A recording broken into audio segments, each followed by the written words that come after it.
All right, let's talk about the My Journey page because this is one of those screens that can calm people down in about 10 seconds. And with CMMC, that is no small miracle. If you're in the defense industrial base and you open a compliance platform, your first thought is usually not, ah, yes, peace and clarity. It's more like, how bad is this going to be? The good news is the journey page is not where the hardest work happens. It's the roadmap. It's the zoomed out view. If the controls page is where you roll up your sleeves and do the heavy lifting, the journey page is where you figure out where you are, what comes next, and how not to wander into the compliance woods without a map. That matters because CMMC Level 2 is built around all 110 controls from NIST SP 800 171 Rev 2. 110 is a real number. It is not a motivational number.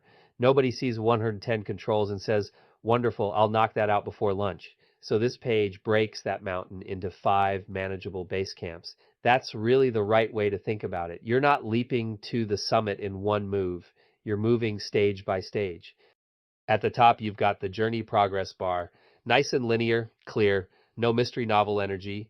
Just 5 stages from day 1 to audit ready.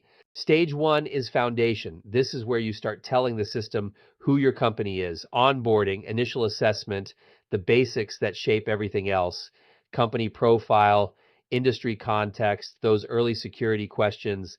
It's less glamorous than people want, but I mean, foundations usually are. Nobody brags about concrete until the house stays standing. Stage 2 is discovery. This is where the platform starts helping you uncover what you already have. And honestly, this is where a lot of companies get a little breathing room. Through document scanning and gap analysis, you begin to identify controls you may already be meeting, even if nobody had formally mapped them yet. That's a common story. You've got good practices, good tools, decent processes, but they've been living in people's heads or scattered across documents. Stage 3 is build. This is the phase where you create what's missing, especially policies and procedures. If discovery tells you what's there and what's not, build is where you close those gaps. It's practical work. Draft the policy, clarify the process, make it real. Not just we should probably do this, but here is how we do this. Big difference. Stage 4 is prove.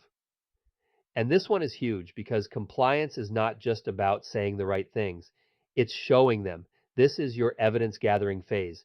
You upload proof that controls are actually operating. Screenshots, records, documents, whatever supports the case. Auditors are not grading vibes. They want evidence. Then stage 5 is audit ready. That's the finish line. Or maybe better said, it's the point where the card unlocks and you know you're in shape for a professional assessor. Doesn't mean the journey was easy. It means it was organized.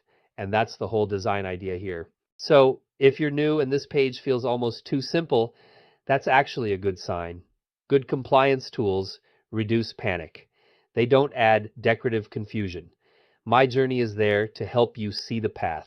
First get grounded, then discover, then build, then prove, then get ready for audit. One stage at a time, one base camp at a time, instead of staring at 110 controls like they all need your attention by 4 p.m. Now, below those stages, you'll see the domain progress grid, and this is where the roadmap starts getting specific. The 110 controls are organized into 14 domains or families like access control, incident response, physical protection, audit, and accountability, all the core areas in NIST 800-171. Each card shows a real-time percentage for how many controls in that domain are complete. I like this view because it helps you stop thinking about compliance as one giant blob. You can see where you're stronger, where you're weaker, and where to focus next. Maybe access control is moving along, but incident response is lagging. Maybe physical protection is in better shape than you expected. That kind of visibility is useful, especially for smaller contractors who don't have a giant internal compliance team sitting around with color-coded binders. And let me say this part plainly. If everything starts at 0%, do not panic. Really, 0 on the screen does not automatically mean 0 in real life. It often just means 0 has been documented in the system yet. Those are very different things. A lot of organizations already meet at least some requirements without realizing it. If you're using modern tools like Microsoft 365, if you've got MFA turned on, if laptops are encrypted, if you're using a managed firewall, If access is at least somewhat controlled, you may already have meaningful pieces in place. Where was I going with that? Oh, right. The journey page is where you start tracking those wins, not where they magically first appear. So what should you do next? Pretty simple game plan. First, click into the foundation card and finish that company profile work. Get onboarding done.